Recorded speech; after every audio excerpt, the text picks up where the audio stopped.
Cientos de personas de distintos puntos del país llegaron hoy hasta la Plaza de Armas con el objetivo de realizar un acto de presencia ante las autoridades. Esta gente se caracteriza por ser del movimiento Pro Vida y Pro Familia.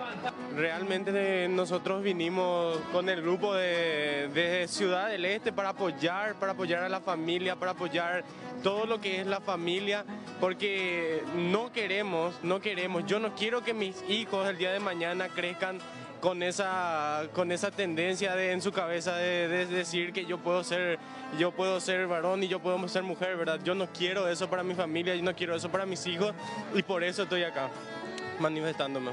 Nosotros estamos en contra como padres de familia, como educadores, de que se imponga en las instituciones educativas, que se imponga en la sociedad la ideología de género, porque creemos que todas las personas tenemos derecho y libertad de elegir lo que creemos, lo que pensamos y lo que queremos que nuestros hijos aprendan dentro de la familia constituida por como Dios manda, por un papá, por una mamá, que biológicamente es lo correcto. Eso es lo que venimos a defender.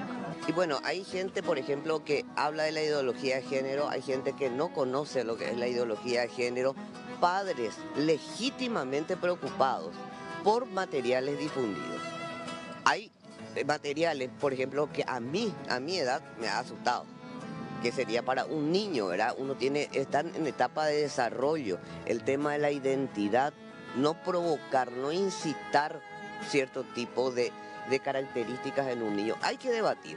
Son temas que los políticos no queremos tocar, pero debemos tocar por el bien de la familia. La familia es la base de la sociedad. El acto de presencia se llevará a cabo hasta las primeras horas de la tarde. Las personas que estén a favor de la familia y también a favor de la vida podrán disfrutar de varias puestas en escenas.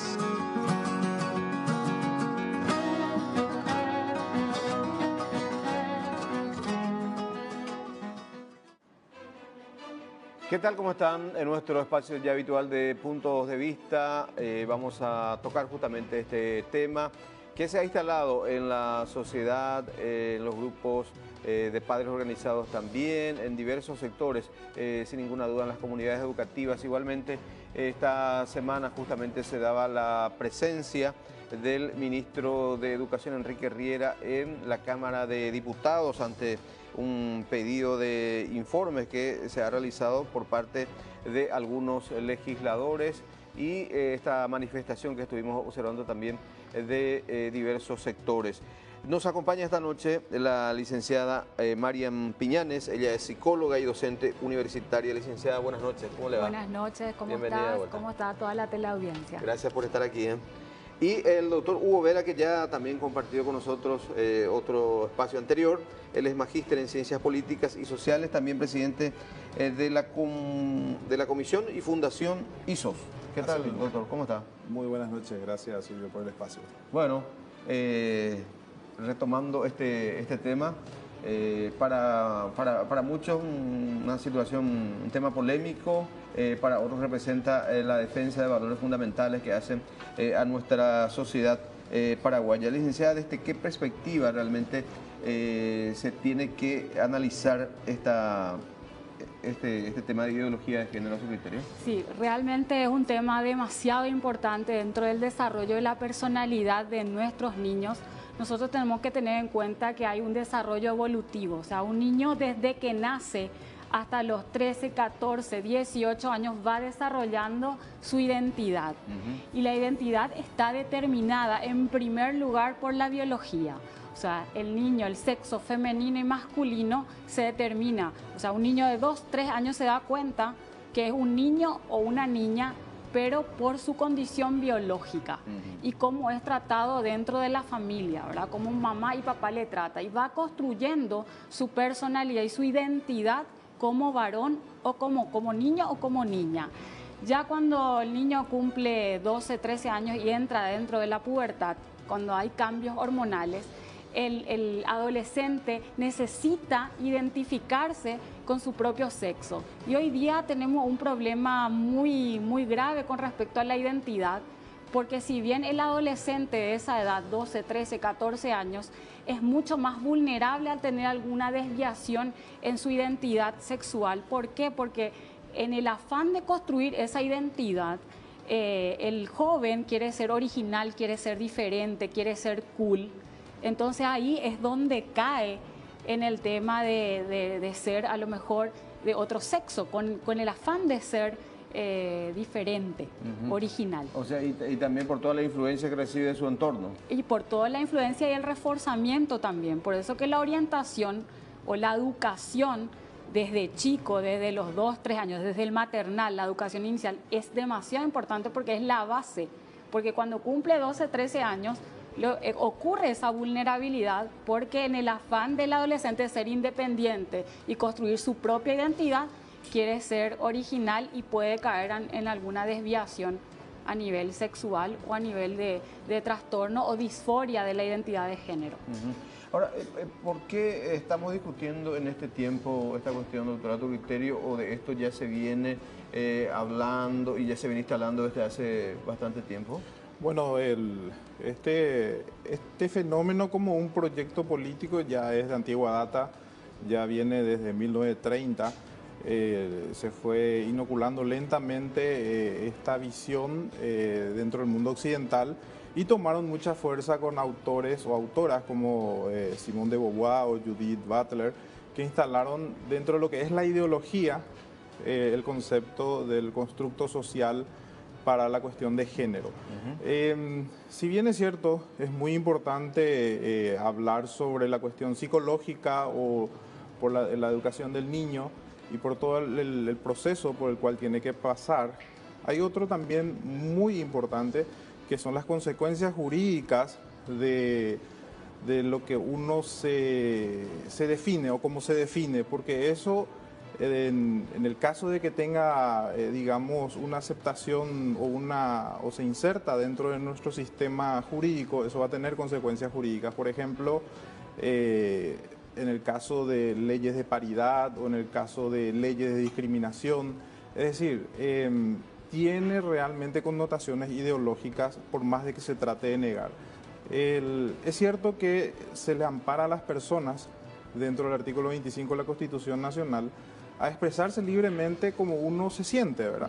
Ahora, lo que no dicen es de que la Constitución no obliga a nadie a tomar como cierto lo que vos te sentís, ¿verdad? Entonces, mal podría tener una consecuencia jurídica como es lo que se pretende dentro del marco del contexto ideológico. Es decir, no porque vos te sentís mujer, eso debería tener una consecuencia jurídica y no por eso se te debería dar privilegios o tratarte jurídicamente como una mujer, solamente porque vos lo sentís. Doctor, ¿y no se dio esa cuestión que estás explicando con esta decisión judicial en el caso Irene Rostela, que seguramente conoces? Sí, conozco y justamente por eso es que causó mucha controversia. Si bien la resolución es ambigua... ¿Qué es lo que se determinó respecto a esta sencillamente el cambio del nombre, no el cambio de sexo, ¿verdad? Como ocurre en otros países, porque sí, eso hubiera sido más drástico todavía, pero sí es una pequeña... es un pequeño forcejeo a nuestro sistema institucional, ¿verdad? De hecho que ya se argumentó con la base del constructo social, porque la juez utilizó ese término mismo de que se lo trataba de esa forma en certificados internacionales, inclusive a ella se la trataba de esa forma, lo cual eso no implica que se lo deba tomar como cierto, porque si bien, como te dije, está su libertad de expresión, pero de ahí a que un tercero jurídico determinado, por ejemplo, no tiene validez y no tendría que tener. Por eso estamos hablando de una cuestión delicada, porque no se trata de homofobia, no se trata por siquiera por desconocer los derechos de una persona a expresarse, sino que las consecuencias jurídicas para terceros, eso es lo que está en controversia aquí. Y ahí ya entra la educación de los chicos, por ejemplo, existe, por más de que se niega, acá hasta la psicóloga nos va a decir, el comportamiento condicionado. ¿Qué quiere decir eso? De que un emisor perfectamente puede condicionar la educación y lo que se conoce como lavado de cerebro, vulgarmente hablando, ¿verdad? Ahora, justamente estoy viendo también acá en internet, esta cuestión, digamos, tomó cierta relevancia a partir de la divulgación de determinados materiales educativos. Estoy mirando uno de esos materiales, Formación Ética y Ciudadana del 9º grado, y la declaración que hizo en su momento el ministro de Educación, Enrique Riera, que sostuvo que en el gobierno anterior hubo un convenio firmado con una organización que se llama Somos Gay, un convenio con educación permanente. Eso generó algunos materiales en su época y quedaron vigentes.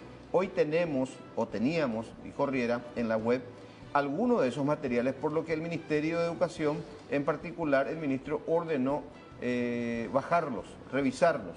En su momento sostuvo el ministro. A partir de estos materiales es que se genera toda esta discusión.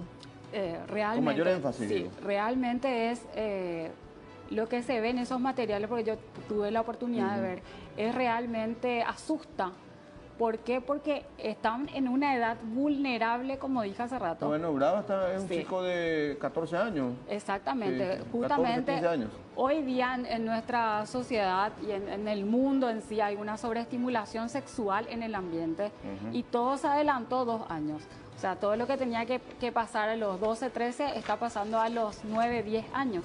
Entonces son edades vulnerables en la construcción de la identidad. Por eso que interferir con estos materiales es realmente puede llevar a una desviación, un trastorno de la personalidad. Porque lo que hablamos y lo que discutimos en diferentes debates es que, bueno, una persona que se siente mujer pero nació biológicamente hombre, ¿verdad? Es un trastorno, o sea, conlleva un trastorno. No es algo que porque yo me siento mujer y soy hombre ya tengo que ser mujer. O sea, mi biología determina. O sea, nosotros tenemos un 40% de transexuales que se suicidan. Es un alto porcentaje y no se suicidan porque conllevan, ellos están discriminados, ni son, no tienen bullying en el colegio, sino que tienen un problema de identidad y un trastorno que le lleva al suicidio, ¿verdad? Eso se comprobó en últimos estudios científicos que se han hecho.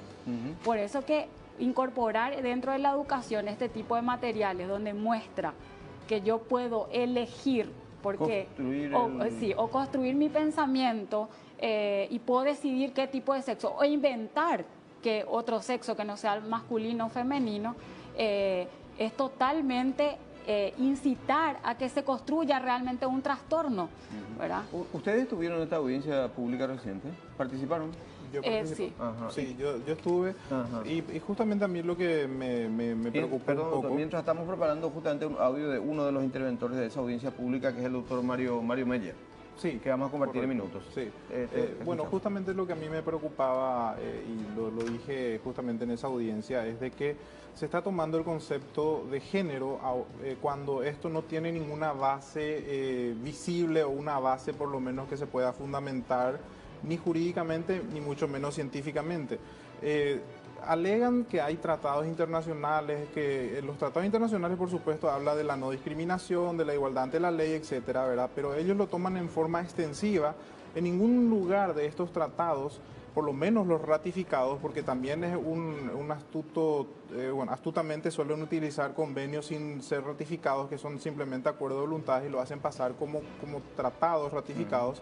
Donde se menciona, no tiene ese carácter y se menciona la palabra género. En el único lugar donde se menciona la palabra género es en el Tratado de Roma, en uno de sus artículos, pero también ese mismo artículo, el artículo 7, en su párrafo 3, habla de que género se va a entender solamente como sexos masculino y femenino y que no se puede interpretar en forma extensiva, ¿verdad? Entonces, no existe ninguna base ni jurídica, ni internacional, ni local y mucho menos científica para que se lleve adelante la incorporación dentro de una malla curricular para que se esté enseñando a los chicos, más allá de lo que profesionalmente nos pueden explicar los psicólogos, existe también una anomalía institucional en ese sentido.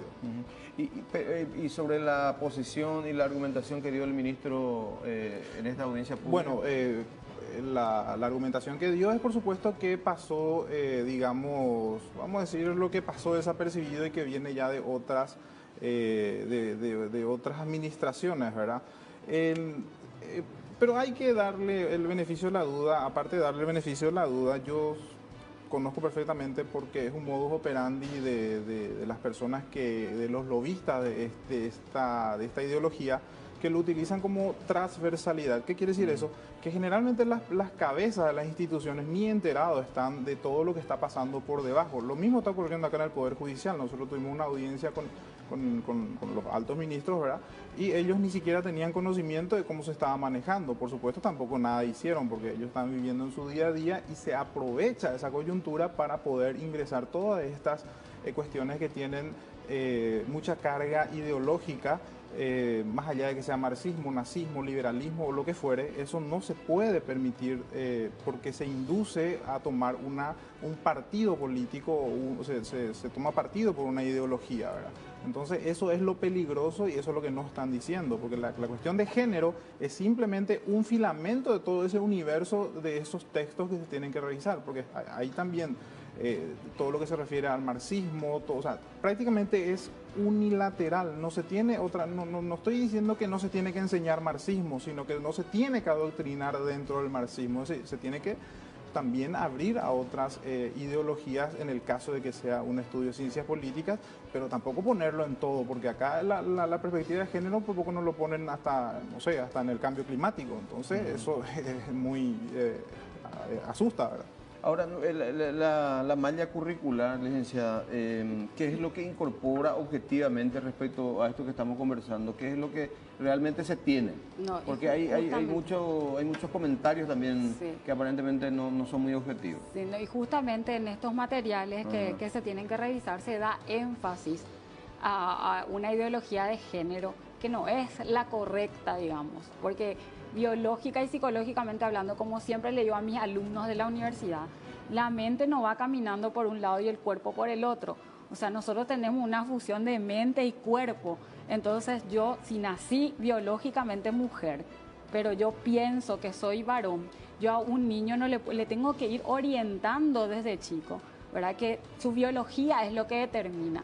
Y dentro de las casas, por eso que la familia es la base de la sociedad, dentro de las casas podemos orientar dentro de lo que es las conductas correspondientes a cada género que determinan y construyen mi personalidad, ¿verdad? Pero nosotros tenemos acá detrás de esto una mala intención, porque hay población de niños y púberes que son vulnerables porque ellos están con unos cambios hormonales y a nivel psicológico y físico. Eso hace que ellos tengan una revolución hormonal y hay gente, personas mayores, que aprovechan esa vulnerabilidad para que ocurra una desviación para obtener beneficios a través de esos niños. Por eso que es demasiado importante que las familias, los padres, estemos atentos a qué es lo que leen nuestros hijos, a qué es lo que ven en las redes sociales, en internet, porque todo eso, porque acá no depende también de ir a hacer una marcha y ir atacando al tema de la ideología dentro de los colegios, sino dentro mismo de las casas también.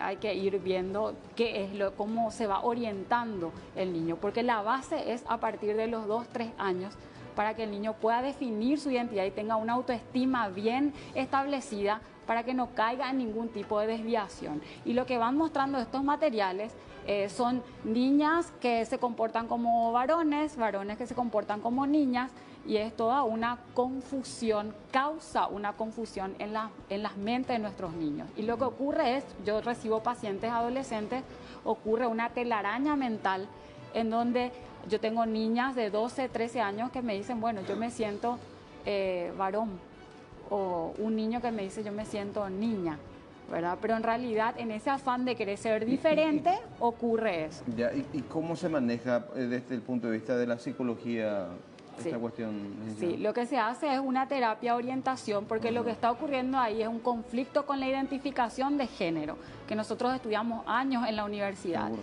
Entonces, ¿qué pasa? El niño y la niña se tienen que identificar con su mismo sexo. Por eso Sobre eso justamente existe también una preocupación dentro de lo que es ya el carácter institucional. En otros países donde la ideología de género está mucho más avanzada, por ejemplo, estos tratamientos que está mencionando la licenciada, ya están prohibidos o en muchos casos se le saca el registro a los profesionales que tratan a las personas que tengan esta confusión, ¿verdad? En su mente. ¿Por qué? Porque hay una especie de contexto general que implica el no tratamiento como una anomalía de la conducta, sino que más bien como una cuestión de una expresión supuestamente y que es natural. Eso claramente no es natural. Y si lo hubiere, no hay razón para que se lo estimule, ¿verdad? ¿Qué quiere decir eso? De que todo lo que tenga que ver con la cuestión sexual atañe a la familia o a los padres. Es por eso que se hace ese reclamo. No se trata de que se está querer posicionar una falsa moralina, como quieren hacer creer, o que la familia constituida por papá y mamá es mejor que otras. No se trata de eso, porque esos son recursos retóricos que tratan de desviar el cuide de la cuestión. O sea, acá estamos hablando de la patria potestad. Bueno, 20:23 tenemos una información que compartir con ustedes de último momento y en instantes también ampliamos.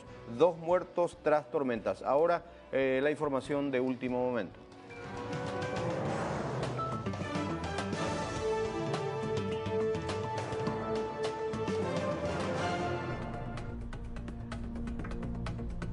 Bueno, están retirando el bus de la línea 159. Leila Jiménez, estás allí. Buenas noches.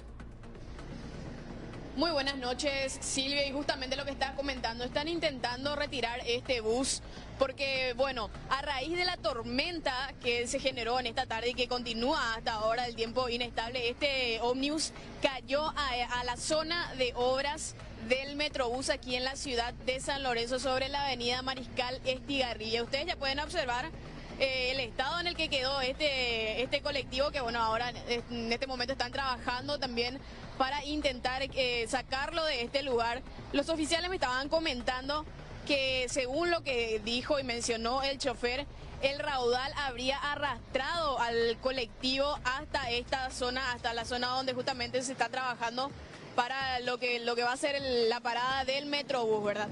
Pero también aparentemente lo que se supone es que el chofer no dimensionó justamente la distancia del pavimento y bueno, a raíz de la inundación y también del agua, no pudo visualizar que en esa zona ya, o sea, estaban los trabajos justamente. Vamos a hablar con una de las personas que están realizando. ¿Está trabajando, señor, para quitar ya el colectivo de acá? Sí. ¿Hace cuánto más o menos? Sí, 1 hora por ahí. ¿Estaban también atajando el tránsito? Sí, kilómetros. Bueno, vamos a dejarle trabajar justamente al señor, intentar buscar también a los oficiales que están trabajando en este lugar para controlar también un poco el tránsito, Silvio. Oficial, ¿nos puede dar los detalles acerca de, bueno, este accidente que ocurrió con este colectivo a raíz de la tormenta? Sí, el raudal, según manifestaciones del conductor, a causa del raudal perdió el control y fue a caer a la cuneta. Los pasajeros se bajaron del ómnibus y se refugiaron en un lugar aseguro, pero nadie resultó herido como consecuencia de este accidente. Aparentemente se le habría terminado el asfalto al conductor. Sí, lo que pasa es que acá de estos lados, sobre la calle 1 de Mayo, venía el raudal y no se podía divisar cuál era la calle y en qué parte era lo que estaba ahí. A consecuencia de eso perdió el control y fue a caer a la... El señor que está del otro lado es el conductor de este colectivo. Sí. Sí, allá está el conductor, ese es el conductor. Muchas gracias, oficial. Bueno, no se registraron heridos afortunadamente a raíz de esta caída, Silvio. La persona que estamos viendo a lo lejos también es el conductor, sí, que bueno, está también de alguna forma trabajando para... Sí, exactamente. Ahora lo estamos viendo en imágenes, está trabajando también para, bueno, intentar quitar el colectivo, claro, de esta zona donde cayó hace ya. Sí, estamos observando que la grúa que está operando, digamos, para retirar definitivamente el bus del sitio está al otro lado, ¿verdad? Justamente porque la excavación está en el centro de la avenida y todo esto se hace también en medio del tránsito caótico. Exactamente, Silvio, la grúa está del otro lado, ahora el tránsito está parado en esta zona, hasta hace un momento, bueno, un carril estaba libre, los ómnibus, los colectivos los automóviles también podían circular.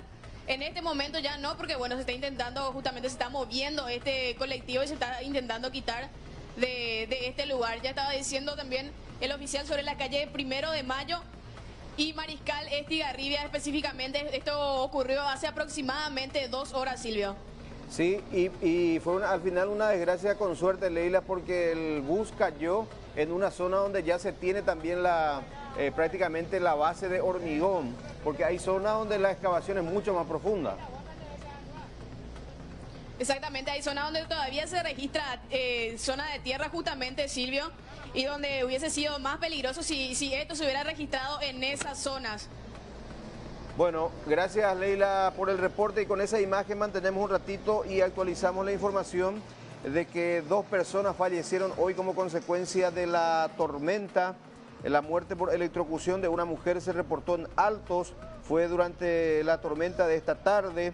La mujer, identificada como Lilian López, 30 años, viajaba en una motocicleta acompañada de su hijo de 4 años cuando fue alcanzada por un cable del tendido eléctrico que se soltó presumiblemente por los fuertes vientos que generó el temporal, matándola instantáneamente. El menor, su hijo, aparentemente resultó con graves quemaduras. Leila fue trasladada al hospital del Quemado en la ciudad de Areguá, dice acá, más allá de que el hospital del Quemado ya funciona aquí en Asunción.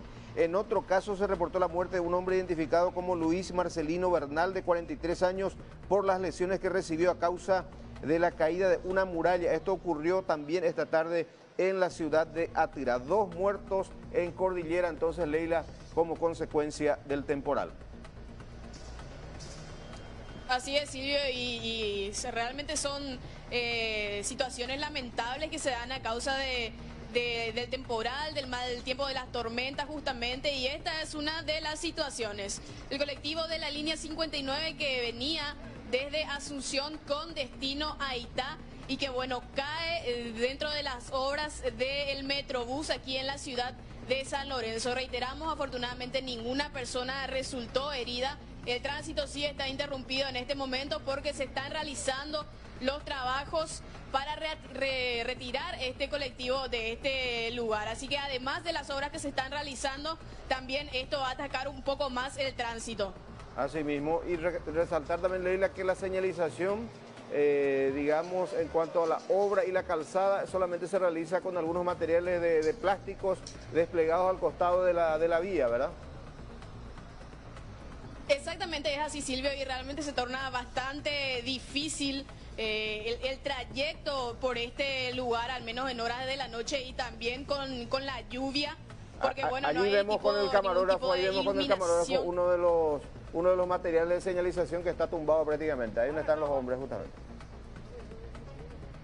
Sí, justamente son estos elementos, Silvio, lo que se utilizan. Mostramos de vuelta. Esto que estamos viendo, sí, los que se utilizan justamente para que, bueno, la gente sepa que en este lugar se está trabajando, se están realizando las obras, pero aparte de eso no hay algún tipo de iluminación, por lo que, bueno, se torna justamente difícil.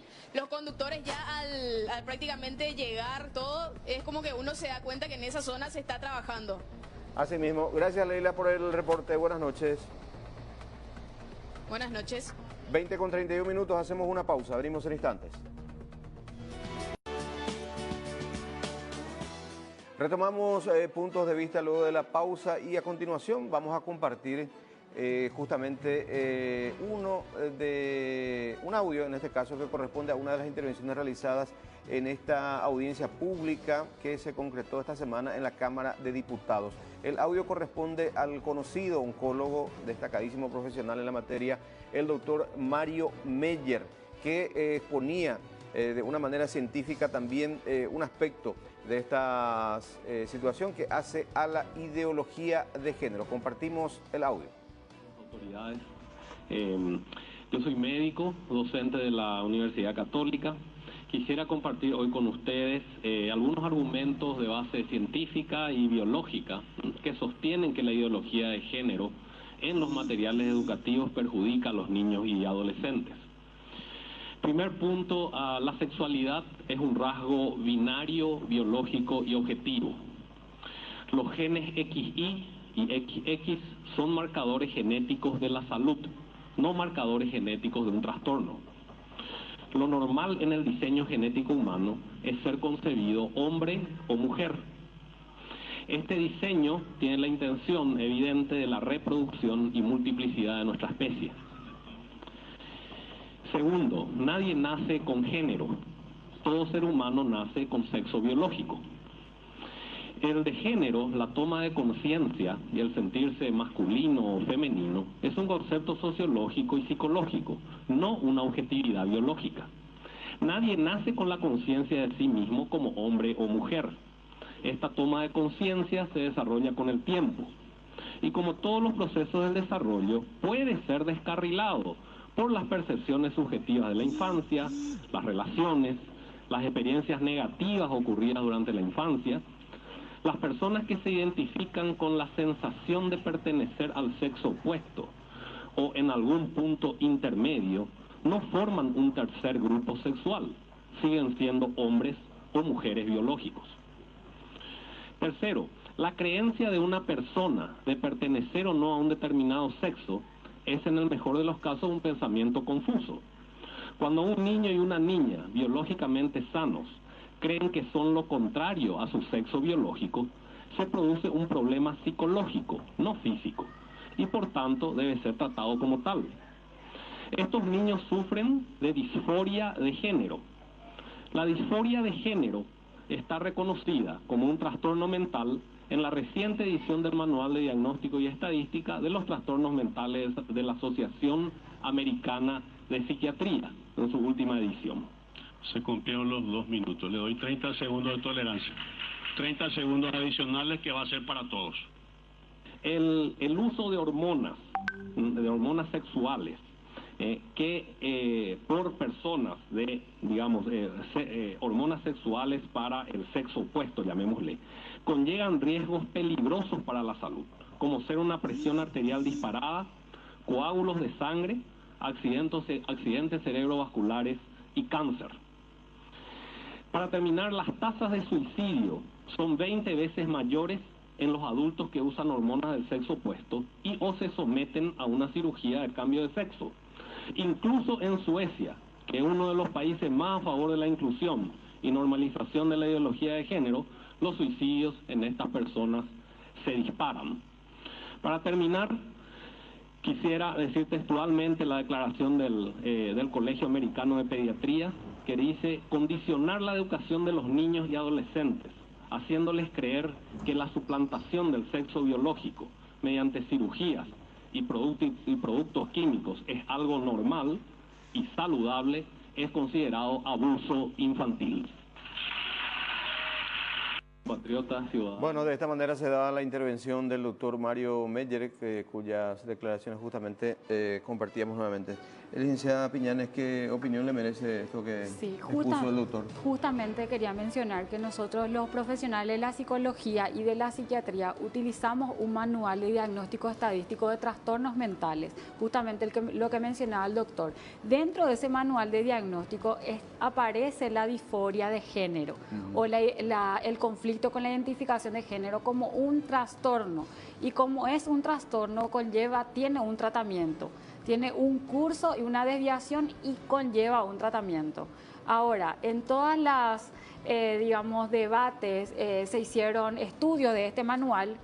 Antes aparecía dentro de los trastornos sexuales la homosexualidad y se quitó hoy día a nivel mundial como un trastorno porque la homosexualidad no tiene un tratamiento. Entonces, ahí es donde ocurre una confusión también con nuestro tema del manual. ¿Por qué? Porque el tema de la disforia o la falta de identificación de género es cuando yo biológicamente nací mujer, pero me siento atrapada en un cuerpo mujer porque me siento hombre. Pero en la homosexualidad me siento hombre, pero me gusta una persona de mi mismo sexo, ¿verdad? Pero me sigo sintiendo hombre. Entonces ahí es donde hay también un conflicto. Pero realmente incorporar, o sea, así como decía el doctor, incorporarme hormonas, tratar de mutilar mi cuerpo para poder hacerme un cambio de sexo es totalmente antinatural, y todo lo que afecta el equilibrio y arriesgue nuestra vida no es bueno. Así mismo. Sí. Doctor, para ir cerrando también nuestra participación de este bloque, un comentario también sobre lo que manifestaba el médico, su criterio. Bueno, por supuesto que no es no es una rama en la cual soy profesional, pero por supuesto puedo conectarle a lo que nos interesa, que es al menos en mi campo, el tema ideológico, porque se está llevando mucho a cuestiones de susceptibilidades, por eso es que de repente no se quiere enfocar este tema, lo cual es exactamente lo que se pretende para instalar, digamos, sistemas totalitarios, como por ejemplo la ley contra todo tipo de discriminación, que tiene por objetivo sencillamente quitar del medio a opositores políticos, ¿verdad? Eso no es algo nuevo, no es que lo están implementando por primera vez acá en Paraguay, ya se lo está implementando en otros países. O sea, esto responde a una agenda. ¿Y por qué se utiliza el tema de la homosexualidad o todas estas cuestiones tan delicadas? Justamente para que no se vea al fondo de la cuestión.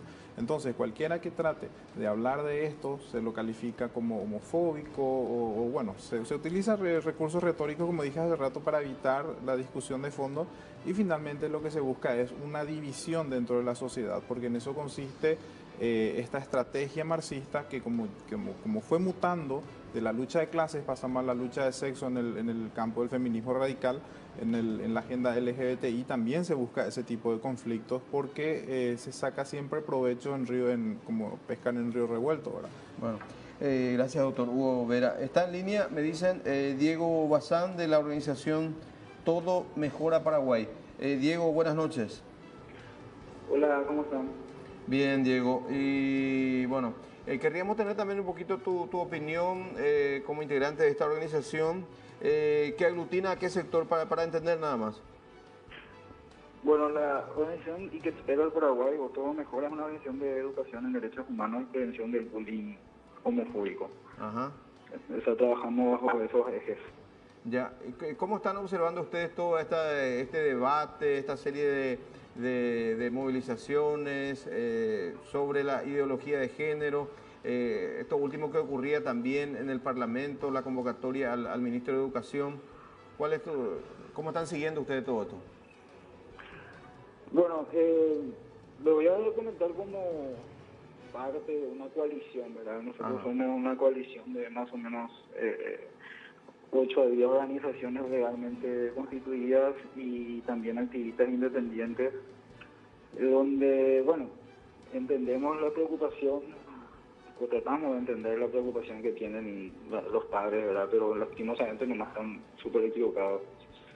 Y no se trata de ideología de género, sino de identidad de género. Y no existe ideología, y eso voy a seguir repitiendo y aclarando por todos los medios y canales posibles. No hay ideología de género.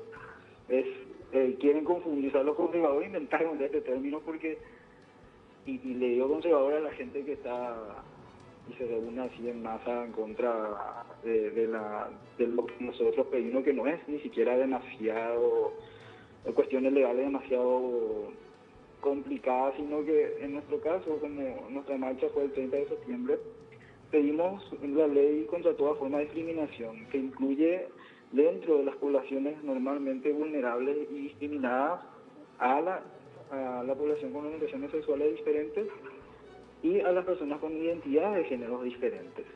Son dos realidades que existen, como se suele decir, existieron, existen y seguiremos existiendo por siempre y para siempre. Entonces tiene que haber una manera, un mecanismo legal de protección contra la gente que pueda cometer crímenes de odio o violaciones a la integridad física o cualquier tipo de discriminación hacia este tipo de personas. No tiene nada que ver con las otras cosas que generalmente las otras organizaciones pro vida y familia, como lo llaman, como si fuera que nosotros estamos en contra de la vida, lo llaman, ¿verdad? No. Trato de ponerme en lugar de ellos, pero igual sí. no entiendo yo cómo pueden pensar que nosotros estamos en contra de la vida, en contra de los niños. El eslogan que dice somos mucho más, como si fueran, parecen eslogan así fascistas, como que en democracia las minorías y las mayorías no pueden existir. No entiendo el doctor que está ahí si es liberal. Yo también soy liberal. Mezclar el marxismo con el tema de la identidad, diciendo que los países comunistas de antaño siempre fueron homofóbicos y siempre estuvieron en contra de la comunidad LGBT y es más, masacraron a las comunidades LGBT de sus países. Pasó en Rusia, pasó en Europa del Este, pasa en Cuba. O sea, ahora mismo en Cuba se está un poco cambiando eso por la educación que están teniendo y el acceso a la información que están teniendo y está como cambiando, pero hace 20, 30 años atrás ser gay o ser lesbiana en esos países era prisión o la muerte. Y no tiene nada que ver las ideologías si es izquierdista o no izquierdista. Totalmente absurdo pensar por el lado ideológico o filosófico de los partidos políticos, que eso sí es una ideología y no las orientaciones sexuales o la identidad de género. Bueno, te agradezco, Diego. Vamos a seguir compartiendo en otro momento con mayor amplitud del tema, ¿sí? Bien. Muchas gracias, Diego Bazán. Tengo que ir cerrando lo que ¿alguna consideración final en 30 segundos de cada uno de ustedes? Bueno, sí, solamente tomando las palabras del joven, es muy difícil negar cuando se tiene una evidencia, salvo que se sufra de disonancia cognitiva, ¿verdad? En todas las marchas no es ninguna casualidad que existan consignas marxistas. Es más, esto es una agenda marxista. Cualquiera que diga lo contrario es porque es absolutamente ciego o porque adrede está queriendo confundir. Hay internet, existen demasiada evidencia, no es porque lo digo yo, ¿verdad? Así es que se trata de una cuestión política. Todo este tema de crear esta falacia ad misericordiam, el famoso Ijinyaran, a la victimización, responde a un plan justamente para introducir, justamente lo dijo este joven, por ejemplo, la ley contra todo tipo de discriminación y otras leyes en donde se busca torcer el Estado de Derecho. Bueno, yo tengo que ver desde mi percepción psicológica y yo veo que estas manifestaciones, tanto las personas que defienden una ideología o un tercer sexo, ¿verdad? Dentro de lo que es este desarrollo evolutivo, yo creo que actúan mucho a la defensiva y es un problema de identidad. Están actuando muy a la defensiva y yo creo que la manifestación también de ayer es manifestar un poco de miedo ante lo que es el desarrollo evolutivo de nuestros hijos, ¿verdad? O sea, el tema de que cuando una persona responsable, ya mayor de edad, toma la opción de vida que quiera, con la responsabilidad, haciéndose cargo de la vida que quiera, todo bien, pero que quieran imponer dentro de la educación, a nivel maternal, a nivel jardín, preescolar, ya un tercer sexo, eso sí que no es ni saludable, ni es algo que pueda aportar al desarrollo de la personalidad saludable de un niño o de un adolescente. Bueno, hay mucho todavía que hablar de este tema. Sí. Gracias por su presencia. Muchas gracias. Tenemos que hacer nuevamente una pausa, 20 con 48 minutos ya. Venimos en instantes.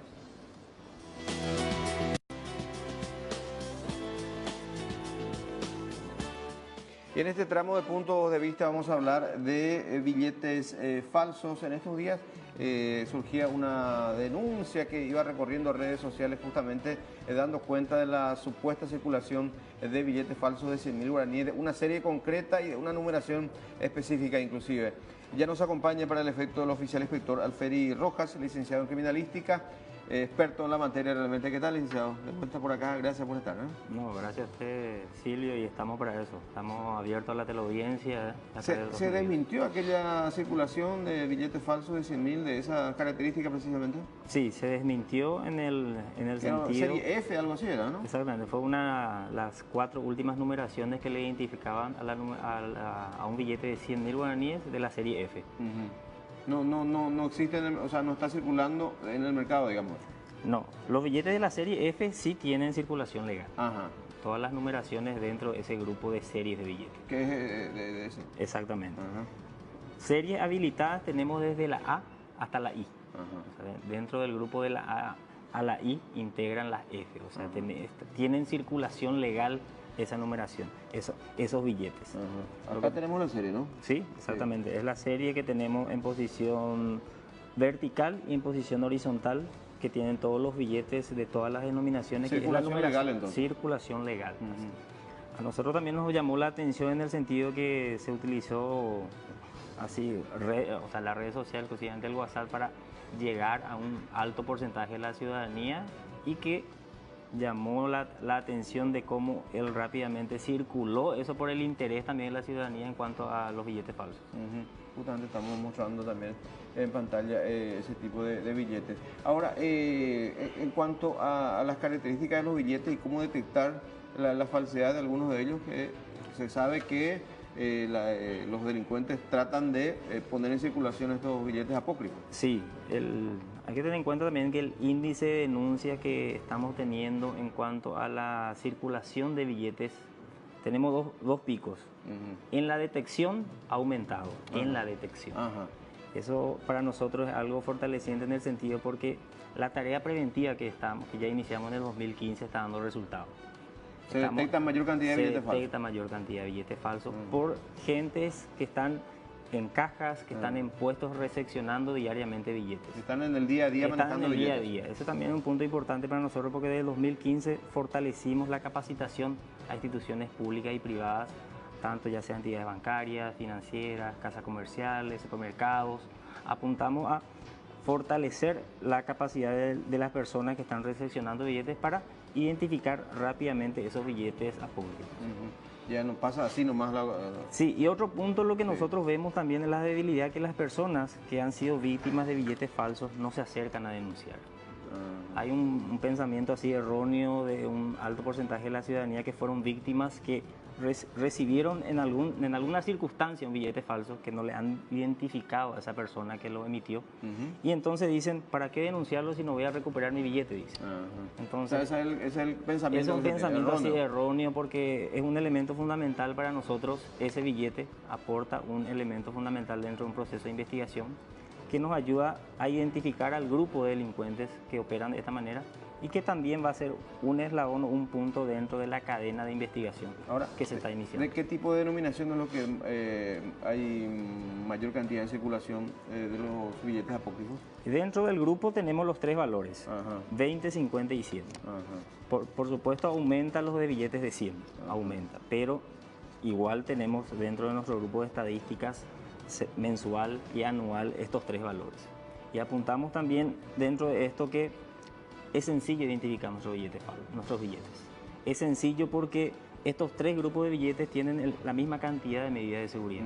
¿Cuáles son esas medidas para repasar así rápidamente? Así rápidamente, por decirte, nuestro billete tiene 9 medidas de seguridad. Para no citarte así las 9, vamos a apuntar, por ejemplo, el punto fundamental al recepcionar es el tacto.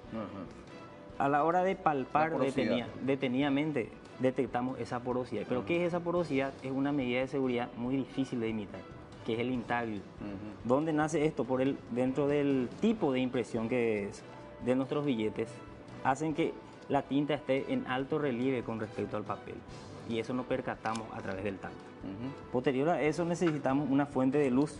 Si no tenemos una linterna, buscamos una lámpara en el lugar, una ventana que tenga acceso a luz. Entonces, hacemos esto. Hacemos la luz transmitida, que es la famosa vista a trasluz. ¿Y qué es lo que observamos ahí? Observamos una figura. Esa figura debe coincidir con la imagen del prócer de ese billete. Un billete de 50.000 que se identifica con la imagen de Agustín Pío Barrios.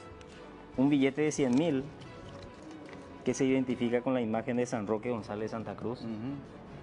Un billete de 20.000 que se identifica con la mujer paraguaya.